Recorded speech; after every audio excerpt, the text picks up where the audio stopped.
Assalamualaikum warahmatullahi wabarakatuh. Selamat malam dan selamat datang kembali di channel Bang Tris. Channel yang akan membawakan cerita horor, pengalaman mistis nyata dan juga cerita-cerita menarik lainnya. Dan untuk malam hari ini ada sebuah cerita dari tulisannya horor psikologis. Dan untuk kisah yang akan dibawakan berjudul Perjalanan Horor Penjual Cilok. Dan sebelum kita lanjut ke ceritanya, tekan dulu tombol like di video ini dan jangan lupa tekan tombol lonceng notifikasi dan klik tombol subscribe di channel ini agar tidak ketinggalan cerita seru yang lainnya. Seperti apa untuk kisahnya kali ini? Langsung aja kita masuk ke ceritanya. Pramono adalah seorang penjual cilok keliling yang biasa berkeliling desa dengan sepeda ontelnya. Setiap hari, ia berangkat pagi dan pulang menjelang senja, berkeliling dari satu kampung ke kampung lainnya untuk menjajakan cilok buatannya yang terkenal lezat. Namun, malam itu berbeda. Karena pesanan khusus untuk sebuah acara keluarga, Pramono harus bekerja lebih lama dari biasanya. Ketika ia akhirnya menyelesaikan pesanan terakhirnya, langit sudah gelap dan malam mulai terasa mencekam. Jalanan desa yang biasanya ramai dengan suara anak-anak bermain kini sunyi senyap. Pramono merasa sedikit tidak nyaman. Tapi ia tidak punya pilihan lain. Sepeda ontelnya melaju perlahan di atas jalan yang berbatu, menyusuri jalan setapak yang gelap, hanya diterangi oleh lampu sepedanya yang redup. Saat melewati sebuah pemakaman tua di pinggir desa, angin dingin tiba-tiba berhembus kencang membuat Pramono merinding. Ia mengayuh lebih cepat, berusaha secepat mungkin melewati tempat itu.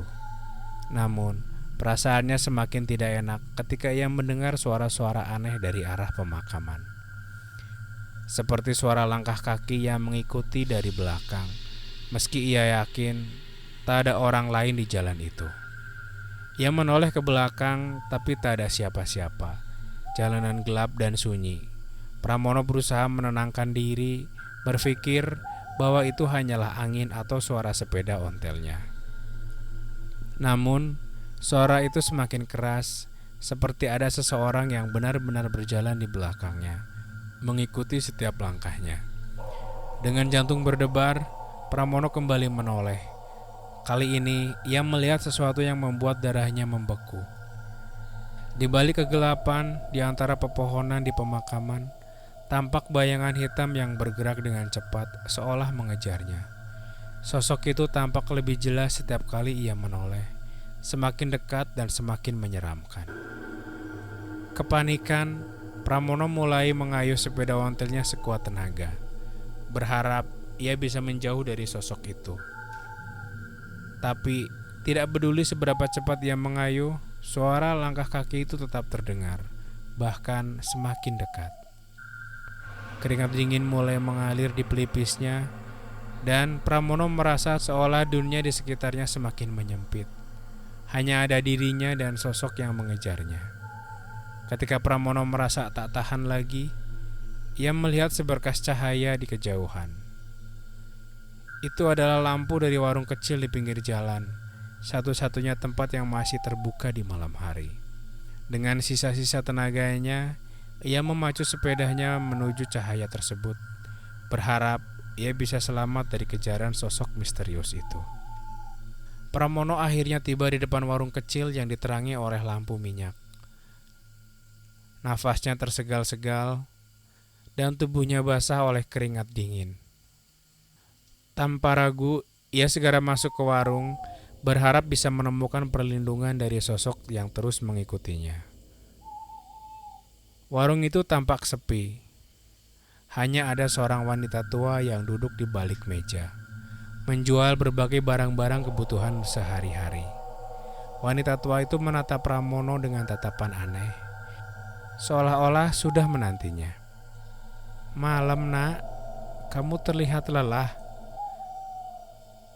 katanya dengan suara yang serak. Pramono mencoba untuk tersenyum, meskipun hatinya masih dipenuhi oleh rasa takut. "Iya bu, saya cuma lewat, mau istirahat sebentar," jawab Pramono. Wanita tua itu mengangguk pelan. "Tentu saja, duduklah dulu, minumlah sedikit air," ucap sang nenek. Pramono mengikuti arahan wanita tua itu, lalu duduk di bangku kayu yang terletak di sudut warung. Namun, perasaan tidak nyaman kembali menyergap saat ia melihat ke sekeliling warung. Dinding warung itu dipenuhi oleh foto-foto tua, potret orang-orang yang tampak sudah lama meninggal. Semua foto itu terlihat berdebu, seperti sudah bertahun-tahun tidak tersentuh. Ia mencoba untuk tidak memikirkan hal itu dan meneguk air yang diberikan wanita tua itu. Namun, tak lama kemudian, ia merasa tubuhnya menjadi berat, pandangannya mulai kabur, dan kepalanya terasa sangat pusing. Pramono mencoba untuk bangkit, tapi kakinya seolah tidak mau digerakkan. Wanita tua itu berjalan mendekatinya. Kini wajahnya tampak berubah. Garis-garis wajahnya lebih tegas, matanya menyipit tajam, penuh misteri. "Kamu sudah terlalu jauh, nak," ucapnya. Suaranya terdengar menggema di telinga Pramono. "Tak ada yang bisa menyelamatkanmu sekarang," ucap sang nenek. Pramono berusaha melawan rasa kantuk yang tiba-tiba menyerang, namun kesadarannya semakin memudar. Dalam pandangannya yang semakin gelap, ia melihat bayangan hitam yang tadi mengejarnya kini berdiri di belakang wanita tua itu, menatapnya dengan mata kosong dan tanpa ekspresi. "Jangan melawan, nak. Ini takdirmu," bisik wanita itu, dan sebelum semuanya menjadi gelap. Pramono terbangun dengan kepala yang terasa berat dan tubuhnya yang sakit. Ia mencoba untuk mengingat apa yang terjadi, tapi pikirannya masih kabur. Ketika ia akhirnya bisa membuka matanya, pemandangan di sekitarnya membuat ia terkejut. Ia tak lagi ada di warung itu, melainkan di sebuah tempat yang asing dan menyeramkan. Di sekelilingnya, kabut tebal menyelimuti tanah yang dipenuhi oleh pohon-pohon besar yang tampak mati. Udara di tempat itu sangat dingin, dan suasananya sunyi mencekam. Hanya ada suara gemerisik daun yang tersapu oleh angin dan desiran air sungai yang tak terlihat. Pramono merasa seluruh tubuhnya gemetar, bukan hanya karena dingin, tapi juga karena rasa takut yang menguasainya. Ia berusaha untuk berdiri, namun tubuhnya terasa kaku, seolah-olah ia telah tertidur selama bertahun-tahun. Ketika akhirnya ia bisa bangkit, Pramono menyadari bahwa ia masih mengenakan pakaian yang sama saat berjualan cilok. Tapi kini semuanya tampak lusuh dan berdebu. Pramono mulai berjalan tanpa tujuan di tengah kabut tebal itu, berharap bisa menemukan jalan keluar atau setidaknya menemukan seseorang yang bisa membantunya. Namun, semakin ia berjalan, semakin ia merasa terjebak dalam labirin yang tanpa akhir. Semua pohon di sekelilingnya tampak serupa, membuatnya sulit membedakan arah. Di tengah kebingungan, ia mendengar suara langkah kaki dari kejauhan. Pramono menghentikan langkahnya, mencoba mendengarkan dengan seksama. Suara itu semakin mendekat, dan tiba-tiba muncul sosok wanita tua yang dilihatnya di warung, berjalan pelan di tengah kabut. Pramono merasa darahnya membeku, tetapi ia tahu bahwa ini mungkin satu-satunya petunjuk yang ia miliki untuk menemukan jalan keluar. Dengan langkah hati-hati, ia mengikuti wanita tua itu meskipun perasaan was-was terus menghantuinya.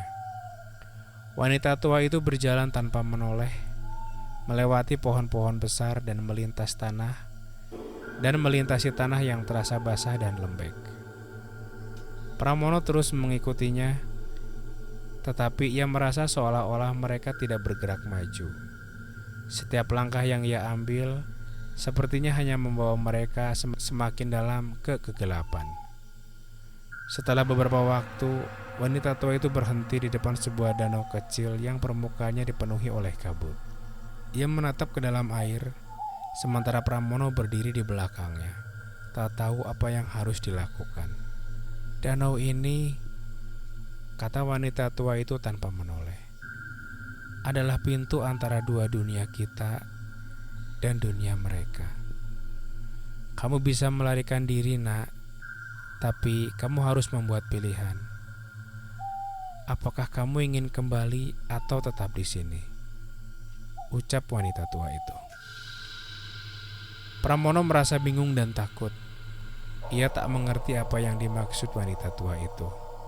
Tetapi ia tahu bahwa ia harus segera membuat keputusan. Sebelum ia bisa menjawab, wanita tua itu perlahan berbalik, menatap Pramono dengan mata yang penuh misteri.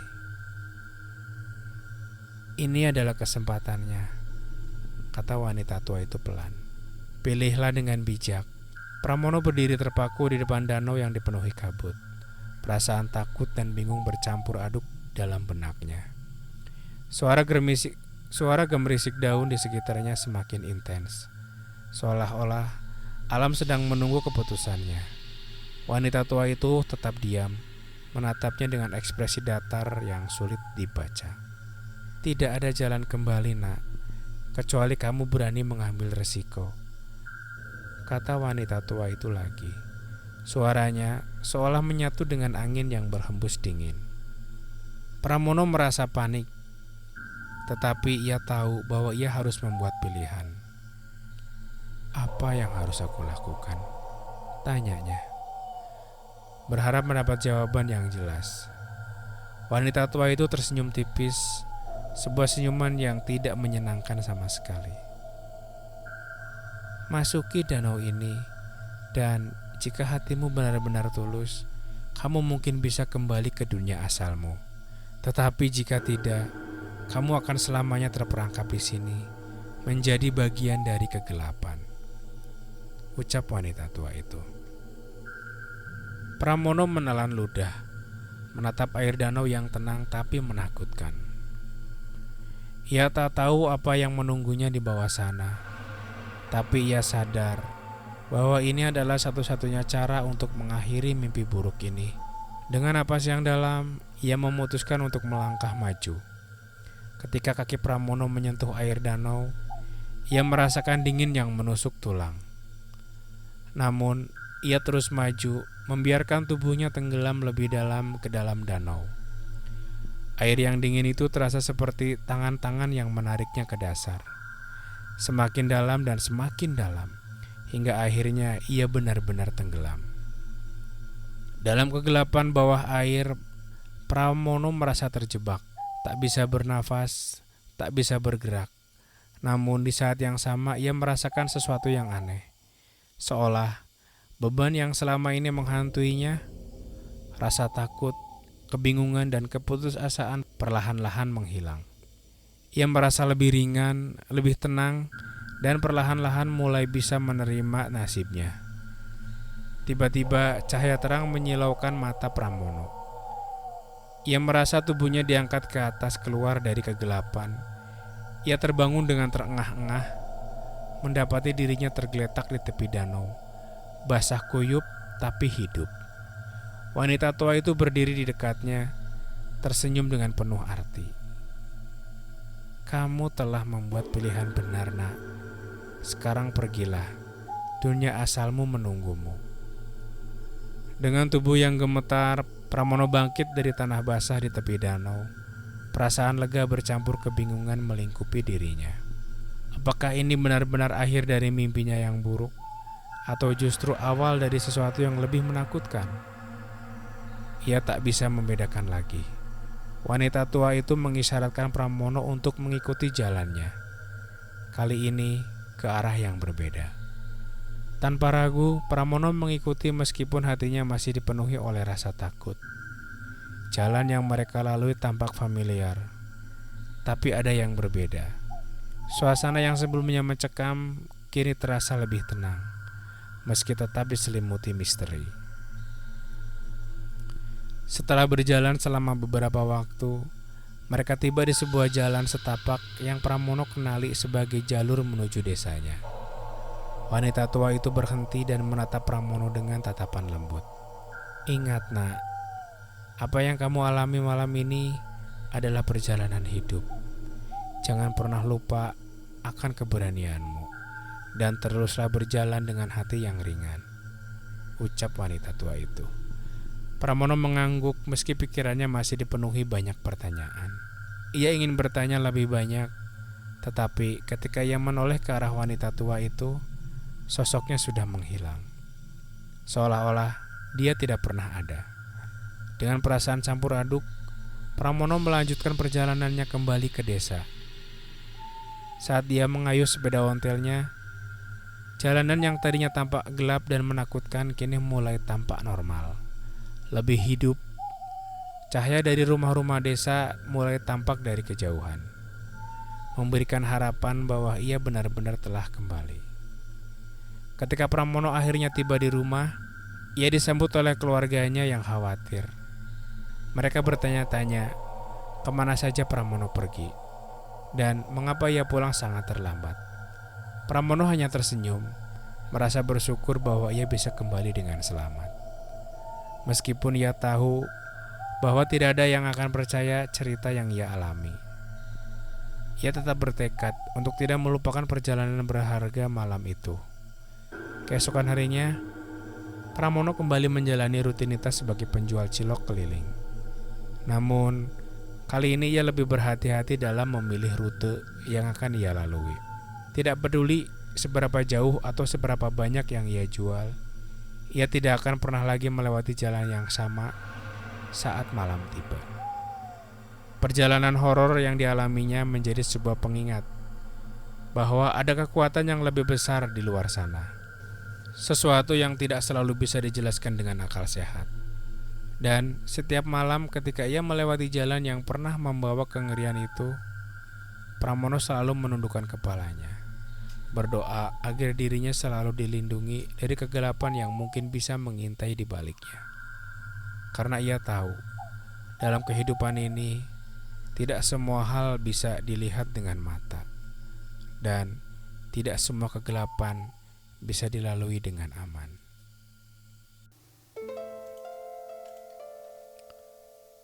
Oke teman-teman, sekian untuk kisah kali ini. Bagaimana menurut kalian tentang cerita ini? Tulis komentar kalian di kolom komentar. Dan buat kalian yang baru bergabung, jangan lupa like, komen, share, dan subscribe channel ini. Dan nantikan kisah-kisah horor berikutnya. Wassalamualaikum warahmatullahi wabarakatuh.